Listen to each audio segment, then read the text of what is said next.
Hello guys, welcome back to another video. In today's video, I'll be running you through how to create a Slack channel. Without wasting any time, let's get into the video. We're going to go ahead and open up our Slack app.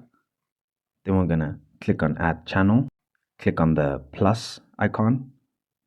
We're going to name our channel Factory Plan,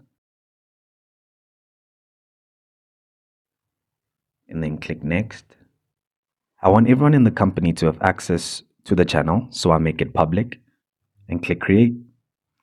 What you'll notice that our channel has been created, and on this page you can add whoever you want to add on the channel. That is an easy and straightforward way to create a Slack channel. And when you go back, try and check it in the channels box on the home screen. You can see it right there, Factory Plan. I hope all the information in this video has been helpful. Thank you again for watching.